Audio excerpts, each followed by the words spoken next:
Recently, my favorite manga from the past few years, Yoshifumi Tozuka's Undead Unluck, came to an end. I absolutely love the characters, world, story, and meaning that Tozuka put into this manga, and the first season of the anime adaptation, while it had pacing issues, was also really fun, and I hope a season 2 gets released. With the series over though, I decided now was as good a time as any to not only recommend the series to people, but also connect it to another one of my favorite pieces of media, Magic: The Gathering. In this video, I'll be making custom Magic: The Gathering cards for each of the main characters we see throughout the first 20 or so chapters of the manga, or the first half season of the anime adaptation. We of course have to start with the two protagonists, Andy and Fuko. Andy, Undead, is a 4/3 legendary human zombie with menace and reach that costs 2 generic mana, 1 green mana, and 1 black mana. Andy also has the ability to be put onto the top of your deck anytime he would die, and he is partners with Fuko, Unluck. Fuko, Unluck, is cheaper, costing only 1 white mana and 1 black mana. She is a 2/2 creature with Death Touch, and when she deals combat damage to a player, you reveal the top card of your deck, and that player loses life equal to the mana value of the revealed card. She, in turn, is partners with Andy, Undead. Andy and Fuko are partners with each other, which means that you could play them as a pair in Commander and have access to any cards in white, green, or black. Andy's ability to return to the top of the library instead of your graveyard represents his Undead status, and synergizes with Fuko's combat damage trigger. If you know Andy is the top card of your deck at the time Fuko deals damage, your opponent is guaranteed to lose an additional 4 life this turn, which is not nothing, even in Commander. Still, since these cards represent Andy and Fuko early on in the story, where both their individual powers and teamwork are untested, these are uncommon legendary cards. If I was to build an entire Commander deck around these two partners, I would include cards like Kiss of Death, Meteorite, Trouble in Pairs, and Baneful Omen for flavor purposes. For pure gameplay synergy, cards like Ad Nauseam, Accursed Dunyard, Bolus's Citadel, Dead Reckoning, and Phyrexian Altar work really well with your game plan. Gina, Unchange, is a 1/4 legendary human creature who costs 1 generic, 1 green, and 1 white mana to cast. Gina has Ward 2, prevents your opponents from casting auras, and whenever 1 or more counters would be put on an opposing creature, instead you create a 0/5 white wall creature token with Defender. Gina, Unchange, is the first negator in the manga to pose a major threat to the protagonists all on her own. Her powers are difficult to translate to a card game, as she has the ability Unchange, which allows her to stop the process of change in just about anything except herself. In practice, this usually means turning air or water into solid objects by freezing them in place. I represented this ability using the wall tokens, and her general opposition to change as a concept is represented by her stacks features, which stop opponents from using any auras or counters to buff their creatures.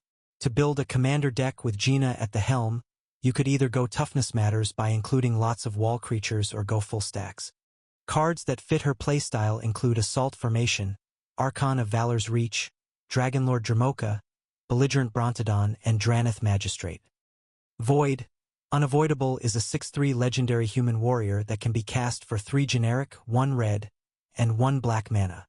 Void has haste and first strike, and when he attacks, damage can't be prevented this turn, and the activated abilities of creatures your opponents control can't be activated. Void doesn't get much screen time, but his negator ability is strong. Unavoidable makes all of Void's attacks surefire hits. If Void wants to punch you, he will. Therefore, I gave him first strike, as well as his attack trigger, which disallows damage from being prevented and stops any activated abilities. I did not prevent spells from being cast, however, because that seemed a little too strong for Void, and also didn't fit as neatly into black and red's color identity. Void fits nicely with other cards that care about dealing damage and being aggressive, such as Rakdos Lord of Riots, Everlasting Torment, Wild Slash, and Fiendish Duo. Shun is a 3/3 legendary human monk requiring 1 red, 1 black, and 1 blue mana to cast. Shun has training and can be tapped to change the target of target spell or ability with a single target. You can activate this ability only if a creature on the battlefield has greater power than Shun does. Shun has another very unique negator ability. Untruth can make whoever Shun is looking at do the opposite of whatever they want to do. Magic thankfully has a few cards that care about changing the target of spells or abilities, which is perfect to represent how Shun uses his powers. However, Shun can only use Untruth on people he admires or likes, and for him that means strong opponents. As a martial artist, I of course made Shun a monk, and gave him training along with the clause that says Shun can only use his activated ability if there is someone on the battlefield stronger than him. Consider using Shun along with cards that manipulate power, redirect spells, or can untap Shun, such as Bolt Bend, Goblin Flectomancer, Befuddle, Captain of the Mists, and Hostile Takeover. Spoil, the Rotten is a 5/5 legendary incarnation that costs 2 generic, 2 black, and 1 green mana. Spoil has Death Touch, and at the beginning of each combat you may pay 2 and a black. If you do, each creature controlled by the player with the lowest life total gains Decayed until end of turn. Decayed creatures cannot block, and whenever a creature with Decayed attacks, it must be sacrificed at the end of combat. Spoil is the first truly irredeemable villain in Undead Unluck. Spoil laughs at human misery and enjoys reducing an entire town into mindless zombies. Spoil as a UMA is the living embodiment of the concept of things spoiling or rotting. In Magic: The Gathering, the Decayed ability introduced in Innistrad, Midnight Hunt is a perfect ability for Spoil. Rather than creating zombie tokens with Decayed as we saw in that set, Spoil decays the living until they expire by giving your opponent's creatures Decayed. In deck building, Spoil's ability creates interesting decisions on how to use him. Do you focus on using his ability on your own combat steps, and making all your opponent's creatures unable to block, or use it on the defensive to remove any creature that attacks you? The clause about only being able to target the player with the lowest life total is a reference to the numbers that appear on the skin of Spoil's victims. Spoil, like most UMAs, does change forms during the fight, but I chose to try to handle all of Spoil's abilities on a single card. Maybe for future UMA cards, I will consider using double-faced mechanics.